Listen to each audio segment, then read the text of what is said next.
3월 첫째 주 주일 예배를 사도신경으로 신앙 고백을 드림으로 하나님께 영광을 돌리겠습니다.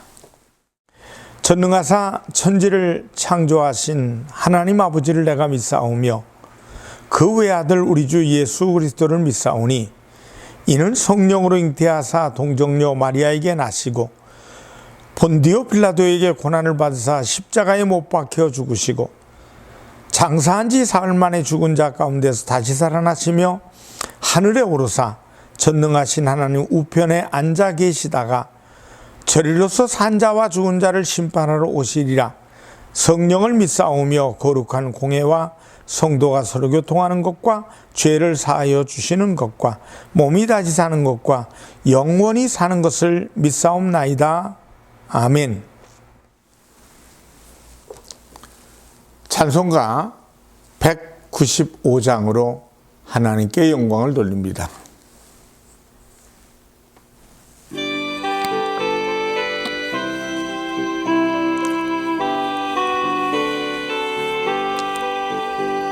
성령이여 우리 찬송 부를 때 진심으로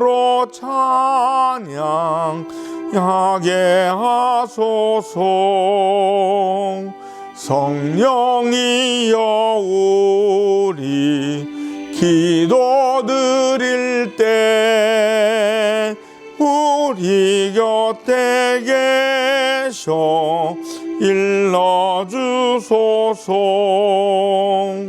성령이여 우리 성경 읽을 때 그 속에서 빛을 보게 하소서.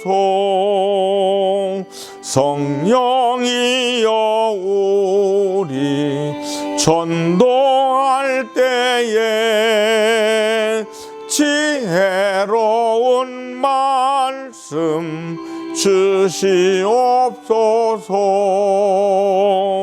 성령이여 우리 겸손해져서 우리 주와 같이 되게 하소서.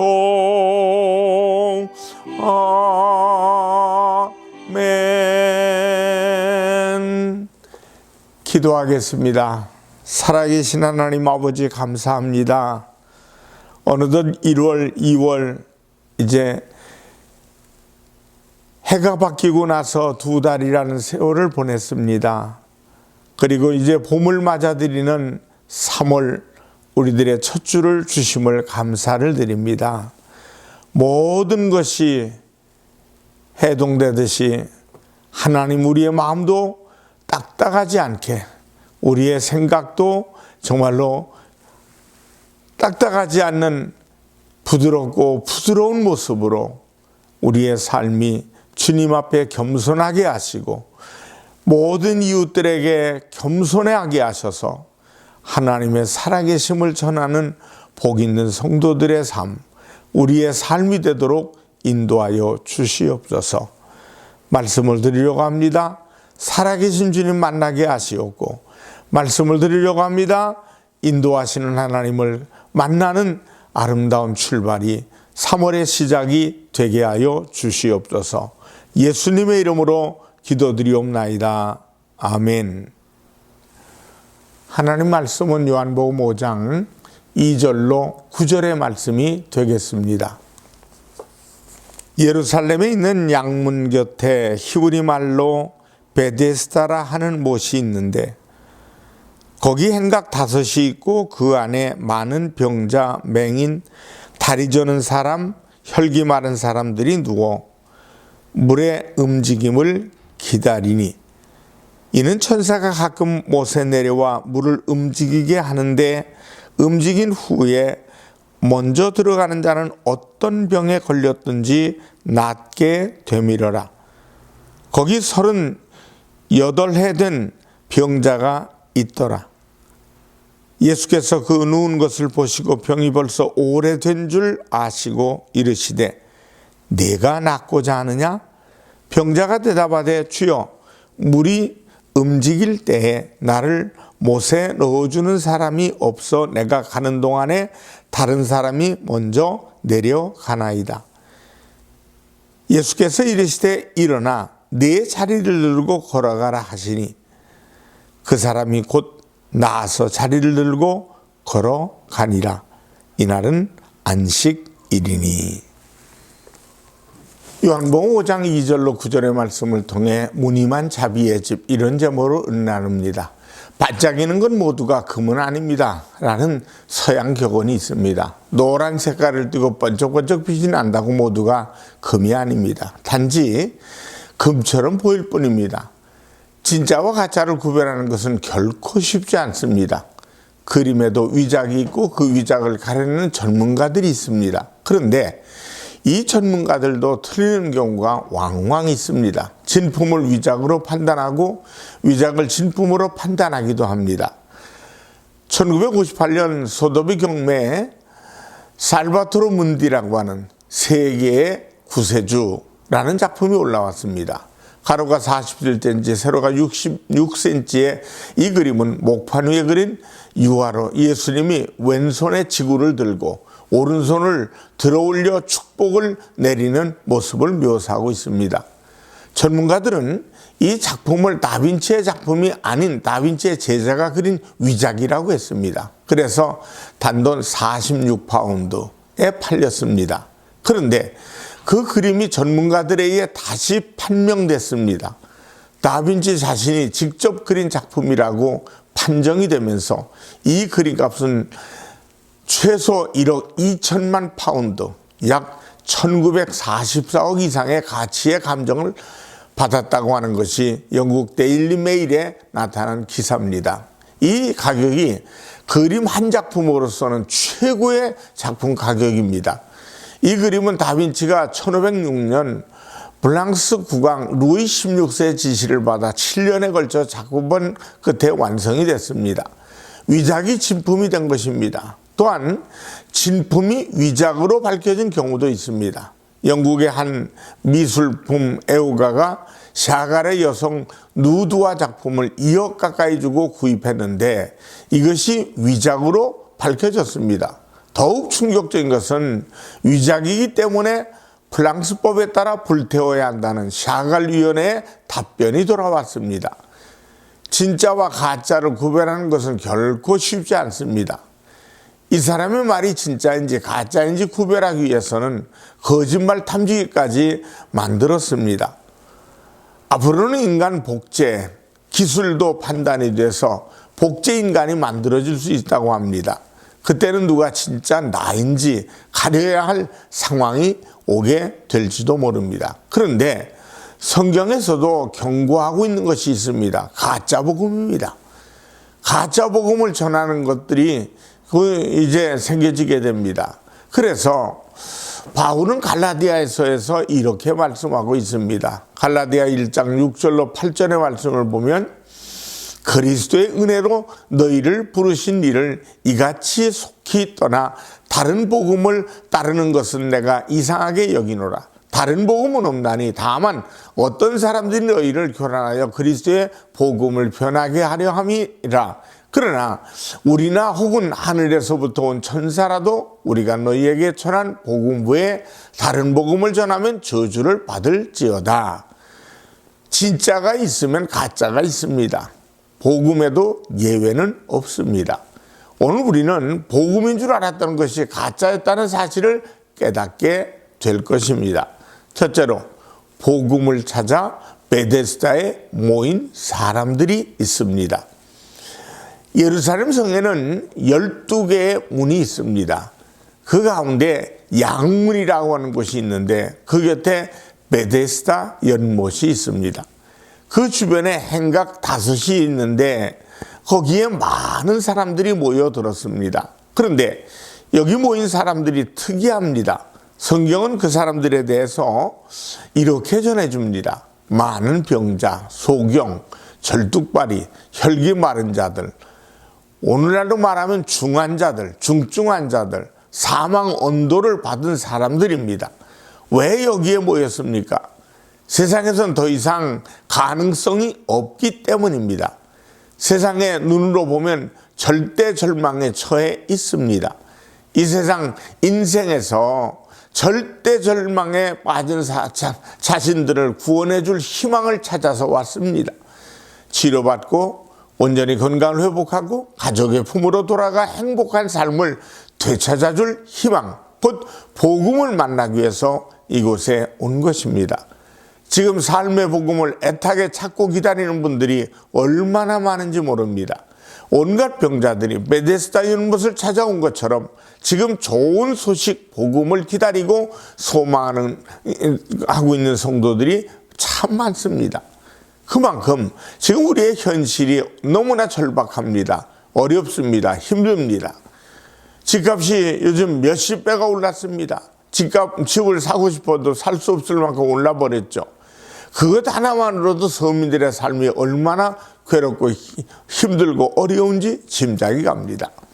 가계부채가 지금 세계 최고가 되어버린 상태입니다. 언제 터질지 모릅니다. 이 사회에 참으로 필요한 것이 삶의 복음인 것은 분명합니다. 베데스다란 자비의 문, 자비의 집이라는 뜻을 지니고 있죠. 이곳이 그런 이름을 지니게 된 것은 그곳에 하나의 전설이 있기 때문입니다. 4절 말씀해 보니까 이는 천사가 가끔 못에 내려와 물을 움직이게 하는데 움직인 후에 먼저 들어가는 자는 어떤 병에 걸렸든지 낫게 됩니다. 이것은 세상에서 헤어나올 수 없는 절망이 있는 환자들에겐 하늘로부터 내려온 신락 같은 희망입니다. 이 신락 같은 희망이 하나님이 내려준 자비의 은총이라는 뜻인데 자비의 집이라는 이름을 붙이게 된 겁니다. 그런데 여러분, 베데스다가 정말 자비의 집인가? 언뜻 보기에 이것은 정말 복음이고 하나님의 자비의 터전처럼 보입니다. 그러나 베데스다는 절대로 자비의 집이 아닌 것 같아요. 이곳은 자비의 집이 될 수가 없는 것 같습니다. 정말 이곳이 자비의 집이라는 이름을 듣기에 합당하고 그것이 환자들에게 참다운 복음이 되기 위해서는 가장 연약한 자들이 복음을 만날 수 있어야 합니다. 그런데 지금 베데스다 연못은 모여있는 저 무리들 가운데 가장 빠르고 힘센 자만 복음을 만날 수가 있습니다. 이곳에서 복음을 만나고 그 자비를 누릴 수 있는 사람은 누구입니까? 남보다 앞서 물에 뛰어들 수 있는 사람 한 명뿐입니다. 남을 누르고 승리한 한 사람만이, 약한 나를 물리치고 1등한 한 사람만이 치료를 받을 수 있습니다. 약한 자의 입장에서 베데스다는 아주 잔인한 것입니다. 약한 자는 절대로 병을 고칠 수가 없는 것입니다. 약한 자는 절대로 복음을 만날 수 없는 곳이 베데스다입니다. 경쟁이 지배하는 곳, 그리고 1등만이 살아남을 수 있는 곳, 이런 것이 자비의 터전이 될 수 있고, 이런 것이 희망의 복음일 수 있습니까? 그렇다면 나머지 사람은 어떻게 되는 겁니까? 무리동할 때 제일 먼저 뛰어들어가는 사람만 고침을 받았다고 했습니다. 제일 먼저 그곳에 들어갈 수 있는 사람은 중병에 걸린 사람이 아닙니다. 중한 병에 들린 사람은 그 연못에 남들보다 먼저 들어갈 수가 절대로 없습니다. 거동을 못하는 사람이 어떻게 먼저 들어갈 수 있단 말입니까? 그렇다면 베데스다는 정말로 중한 병에 걸린 사람에게는 너무나 가혹한 것입니다. 절대 자비의 집이 될 수가 없습니다. 그들은 육체적, 기능적, 그리고 능력 면에서 이미 절망을 겪은 사람들입니다. 본인들은 자신의 비운의 처지에 대해서 통곡하고 있는 사람들입니다. 그런 그들에게 나는 별 수 없는 사람이구나, 이 마지막 희망마저 나를 외면해버리는구나, 이것이 나의 숙명이구나, 나는 이대로 죽는구나, 나는 열등감과 운명론자로 마음의 희망마저 빼앗겨 마음까지 병들게 만드는 것이 베데스다가 아닙니까? 베데스다야말로 이름과 그 실상이 전혀 다른 것입니다. 이름과 모양은 복음인 것 같은데 실상은 경쟁사회보다 더 잔인하고 힘의 논리로 성립되는 잔인한 곳이 되었다는 겁니다. 그런데 여러분, 이 베데스다가 어디에 있었습니까? 바로 성전 안에 있었습니다. 복음이 전파되는 성전, 복음을 만나는 성전, 약하고 나약한 인간들이 찾아와서 주님의 위로를 받고 복음을 만나야 될 그곳 베데스다가 있었다는 사실입니다. 만약에 오늘날 교회가 야고보서의 말씀대로 명품 옷을 거치고 보석을 장식한 사람들에게 친절하며 좋은 자리로 안내하고 가난한 사람들을 무시하는 곳이 된다면 그것이 바로 베데스다라는 것을 잊지 말 것입니다. 안타까운 사실입니다만 그래서 상처받고 교회를 떠나는 분들이 있지 않습니까? 참으로 안타깝고 슬픈 이야기입니다. 그런데 놀라운 일이 벌어집니다. 그래서 둘째로 예수님께서 그 베데스다에 찾아오셨습니다. 오늘 본문은 안식일에 주님께서 특별히 베데스다 연못을 찾아오셨음을 강조하고 있습니다. 안식일에 건강한 사람들은 무엇을 합니까? 예루살렘 성전에서 하나님을 경배하고 있습니다. 건강한 사람들은 하나님께 제사를 지내느라 아무도 이 추하고 냄새나는 더러운 베데스다에 관심을 갖질 않습니다. 하나님의 은혜와 영광이 이곳과는 무관한 것처럼 말입니다. 하지만 주님께서 안식일에 보란듯이 이곳에 찾아오셨습니다. 자칭 하나님을 믿는다는 사람들이 예루살렘 성전에서 하나님을 예배하며 자신들의 만족감을 누리고 있는 동안 주님을 이곳 베데스다에 계셨습니다. 이것은 하나님의 은혜와 영광은 어떤 특권층만이 소유할 수 있는 것이 아니요 모든 사람을 향하고 있음을 보여주는 사건입니다. 복음이 무엇인지, 하나님의 사랑이 무엇인지를 보여주는 사건입니다. 이 베데스다에 모인 병들고 나약한 인생들을 찾아오신 주님께서 바로 이 시간 여러분과 저를 찾아와 위로해 주실 줄 믿습니다. 여러분을 만나기 위해서 손수 찾아오시는 주님이신 것을 믿습니다. 세 번째로 예수님은 38년 된 병자를 지목하셨습니다. 38년 된 병자는 베데스다에서 가장 비참한 현실을 보여주는 대표적인 사람입니다. 세상에서 버림받았죠. 베데스다의 신락 같은 희망마저도 경쟁자에 의해서 패배하고 깊은 절망에 처한 가장 비참한 사람인 겁니다. 바로 이런 사람을 주님께서 찾아오셨습니다. 왜 주님께서 이런 사람을 찾아오셨을까? 성경학자들은 참다운 복음이 무엇인지를 보여주기 위해서 의도적 행위라고 말합니다. 참다운 복음이 무엇입니까? 세상에서 모든 길이 막히고 죽음 외엔 다른 선택이 없는 절망적, 절대적 절망이 다가온 사람들, 구원이 회복이 어렵고 행복할 수 없는, 그러나 주님이 찾아오심을 통해 그에게는 행복이 찾아오는 겁니다. 하나님의 복음은 바로 이런 겁니다. 베데스다 연못에서는 38년 된 병자에게는 아무런 위로가 되지 못합니다. 그러나 주님은 바로 그 사람을 지명하셨습니다. 세상 어디서도 위로받을 수 없고 희망을 얻을 수 없는 바로 그 사람, 주님은 사랑하셨고 그를 만나기 위해 베데스다로 가셨던 것입니다. 복음이란 이런 것이 되어야 합니다. 누구든지 복음을 붙들 수 있고 누구든지 그 복음의 주인공이 될 수 있어야 합니다. 돈 없는 사람도, 병든 사람도, 나약한 사람도, 죄 많은 사람도 치료받고 위로받을 수 있는 것이 바로 복음입니다. 예수님께서는 이 38년 된 병자에게 한 가지만 물으셨습니다. 6절 말씀해 보니까 네가 낫고자 하느냐? 제가 만일 예수님의 입장이라면 이런 질문했을 것 같아요. 어쩌다 그렇게 됐습니까? 그동안 신앙생활 잘했습니까? 그런데 이런 모든 것을 생략해버리시고 이 생략된 행위에 담긴 주님의 무건의 뜻은 무엇이겠습니까? 과거의 너의 죄가 어떻든 묻지 않고 내가 너를 고쳐주겠다. 이거 의미합니까? 이건 뭡니까? 용서입니다. 우리를 용서하겠다고 하면서 또다시 과거를 거론합니다. 하지만 하나님은 그리스도 안에서 인간의 모든 과거를 용서하시기로 작정하셨습니다. 이에 대해서 38년 된 병자가 한 응답은 무엇입니까?